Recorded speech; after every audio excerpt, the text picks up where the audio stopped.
بسم الله الرحمن الرحيم. بسم الله الرحمن الرحيم. نحمده ونصلي على رسوله الكريم. أما بعد، وقد قال النبي صلى الله عليه وسلم: شعبان شهري ورمضان شهر الله، أو كما قال عليه الصلاة والتسليم.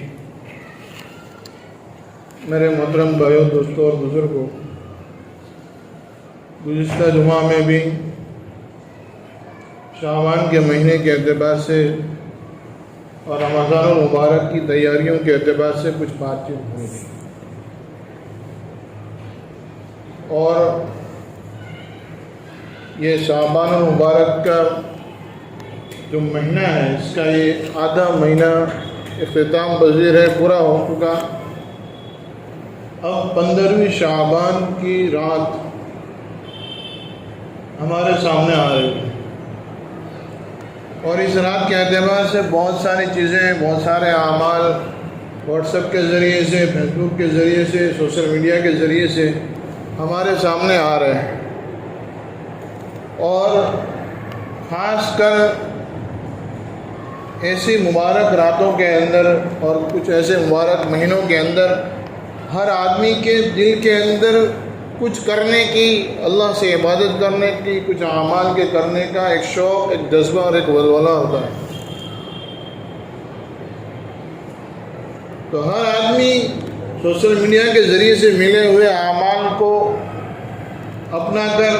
اس کے مطابق اپنے کام کرنا شروع کرتا ہے، عمل کرنا شروع کر دیتا ہے. خاص کر کے ہماری جو مستورات ہیں، جو عورتیں ہیں، ان میں یہ چیزیں بہت زیادہ پائی جاتی ہیں کہ جب کبھی کسی مستورات کوئی دوسری مستورات سے ملتی ہے اور ان کے درمیان میں کوئی بات ہو جاتی ہے، کوئی بات، کوئی گفتگو، کوئی عمل بتا دیا جاتا ہے، یا واٹس ایپ یا فیس بک کے ذریعے سے جب وہ کسی چیز کو پڑھ لیتی ہے تو پھر وہ اس کو ایسی مضبوطی کے ساتھ پکڑتی ہے گویا کہ اس نے قرآن میں یا حدیث میں وہ چیز ڈائریکٹ اس نے پڑھ لی ہو. میری یہ درخواست ہے کہ کسی طریقے کا کوئی عمل واٹس ایپ میں، فیس بک میں یا کسی سوشل میڈیا میں ہمارے پاس آتا ہے تو ہم سب سے پہلے اس کی تحقیق کریں. اپنے مسلک کے، اپنے علاقے کے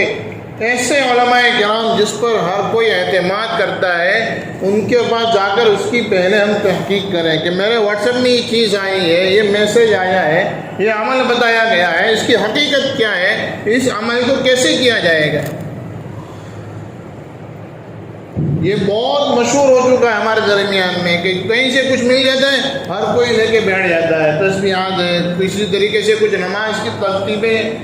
ایسی انداز عجیب و غریب ترتیب بیان کی جاتی ہے، عجیب و غریب ترتیب ہوتی ہے، حالانکہ نہ تو اس کا وجود کہیں حدیث میں ہے، نہ قرآن میں ہے، کہیں نہیں ہے، لیکن ایک چل چلاؤ میں چلا دی جاتی ہے اور ایک میسیج جو ہے وہ گھما دیا جاتا ہے، اور اکثر لوگ اس کو ثواب سمجھ کر، اس کو نیکی سمجھ کر اس پر عمل کرتے ہیں، حالانکہ وہ نہ قرآن میں ہے نہ حدیث میں ہے، اور اس پر کوئی ثواب کی کوئی گارنٹی نہیں، بلکہ بعض مرتبہ وہ عمل بالکل فاسد ہوتا ہے، غلط ہوتا ہے، اور غلط چیز کو کرنے سے ثواب نہیں ملتا، گناہ ہوتا ہے.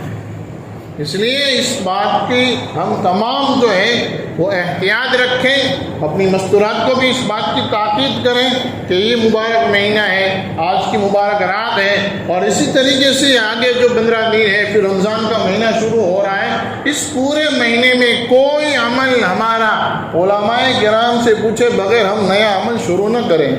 ہاں، کوئی تسبیح پڑھنی ہے، کوئی عمل کرنا ہے، کوئی ورد کرنا ہے، یا کوئی دوسرا کام کرنا ہے، علماء کرام کے پاس پہلے اس کی تحقیق کرو. آج ہمارے اندر سے تحقیق کا جذبہ نکل گیا ہے، اور یہ اس بات کی بنیاد بن گئی ہے کہ جو کوئی نئی بات ہمارے سامنے لے کر آتا ہے، ہمیں اچھی معلوم ہوتی ہے، ہم اس پر عمل کرنا شروع کر دیتے ہیں، اور ہم یہ سوچتے ہیں کہ بھائی اس میں تو اللہ کا نام ہے، اللہ کی عبادت کرنی ہے، اللہ کا نام لینا ہے، تسبیح پڑھنی ہے، نماز پڑھنی ہے، اس میں بھلا کون سا گناہ کا کام ہے، اس میں کون سا گناہ کا کام ہے. لیکن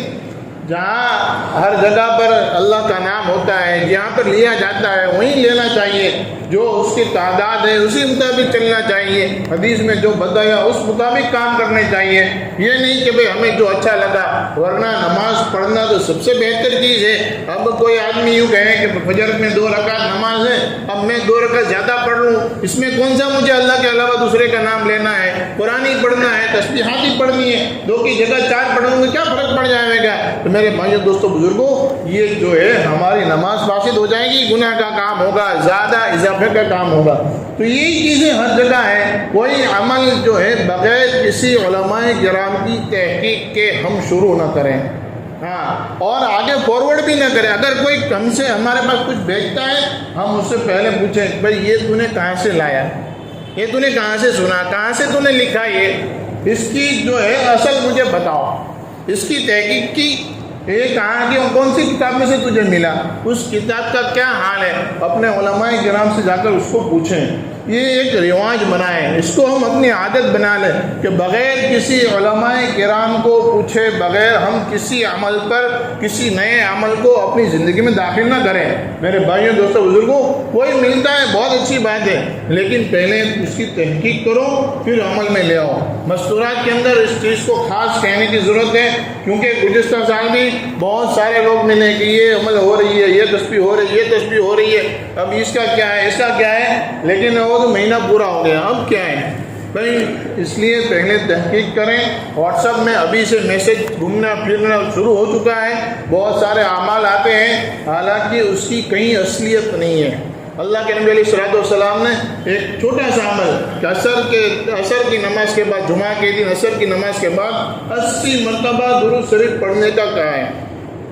اور اس کی فضیلت یہ ہے کہ جہاں عصر کی نماز پڑھی ہے وہیں بیٹھ کر 80 مرتبہ درود شریف پڑھو، 80 سال کے گناہ معاف ہوں گے، 80 سال کی نقلی عبادت کا ثواب ملے گا۔ اب کوئی یوں کہے کہ یار 80 سال ہے، چلو 20 مرتبہ اور پڑھ لیتے ہیں، 100 سال برے ہو جائیں گے، تو بھئی ایسا نہیں ہوتا۔ اللہ کے نبی علیہ الصلوۃ والسلام نے جو تعداد بتائی ہیں، جو عمل جس ترتیب سے جس طریقے سے بتایا ہے، وہ عمل اسی ترتیب سے اسی طریقے سے ہوگا۔ ہمارے پاس وقت ہے، ہم عصر سے پہلے پڑھ لے ہوئے، عصر کے بعد مگج ماری نہیں، بھول جائیں گے تو عصر سے پہلے پڑھ لو، تو یہ بھی نہیں ہے۔ حدیث میں جو عمل جس ترتیب سے جس جگہ پر جیسے بتایا گیا ویسے ہی کرنا ہوتا ہے۔ اس لیے میرے بھائیو دوستو بزرگوں، میں بار بار آپ کو اس بات کی تاکید کرتا ہوں کہ سوشل میڈیا کے اوپر آئے ہوئے کسی عمل کو بغیر کسی عالم سے پوچھے بغیر اپنے عمل میں نہ لاؤ۔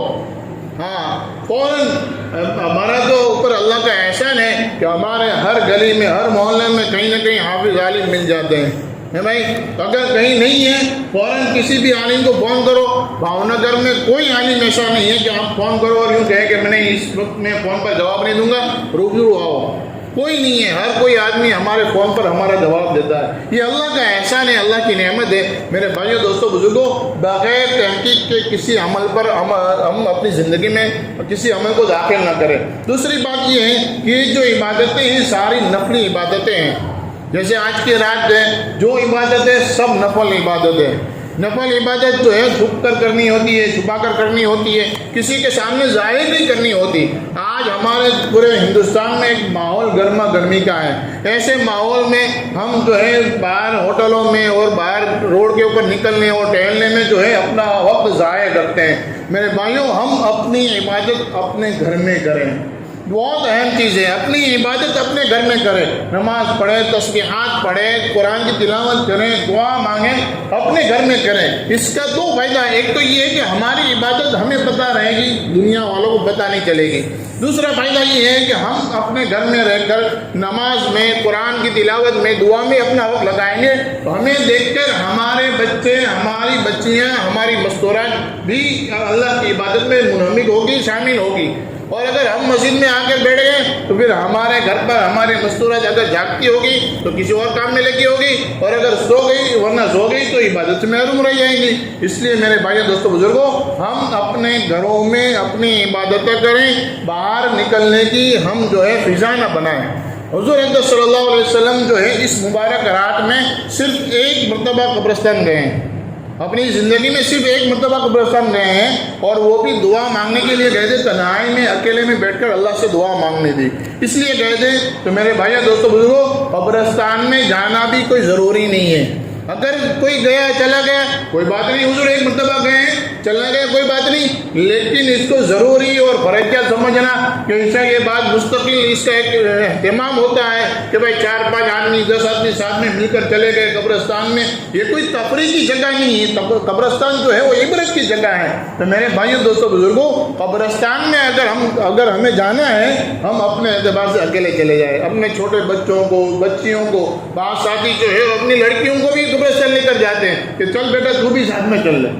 یہ عبرت کی جگہ ہے، یہ کوئی تفریح کی جگہ نہیں ہے، یہ بھائی عبرت کی جگہ ہے۔ اگر کوئی چلا گیا کوئی بات نہیں، ورنہ اس کا اہتمام نہ کریں، اپنے گھروں میں رہ کر نماز پڑھیں، تسبیحات پڑھیں، قرآن کی تلاوت کریں، دعا کریں، ہم تمام پوری امت کے لیے کریں، جو حالات جو ہے درست ہو جائے۔ اس لیے میرے بھائیو دوستو بزرگوں، یہ بہت ضروری باتیں ہیں، اس کو ہم سب یاد رکھیں، اپنے ذہن میں رکھیں، اپنے گھروں میں بھی اس کا مذاکرہ کریں، اور اپنے جاننے پہچاننے والے ہر کسی کو اس بات کی اطلاع کریں کہ بھائی یہ رات جو ہے عبادت کی رات ہے، اپنے گھر میں رہ کر عبادت کریں، باہر نکلنے کی فضا نہ بنائیں، ماحول گرما گرمی کا ہے، کہیں ہم ایک ساتھ 10-15 آدمی نکل گئے ہیں، کہیں کسی کے ساتھ تو میں ہو گئی، میرے بھائیوں پوری قوم بدنام ہوگی، پوری قوم جو ہے وہ فتنے میں اور نقصان میں خسارے میں پڑ جائے گی۔ اس لیے احتیاط رکھیں۔ اللہ رب العزت سے دعا ہے، اللہ تبارک و تعالی ہم تمام کو عمل کرنے کی توفیق عطا فرمائے، آمین یا رب العالمین۔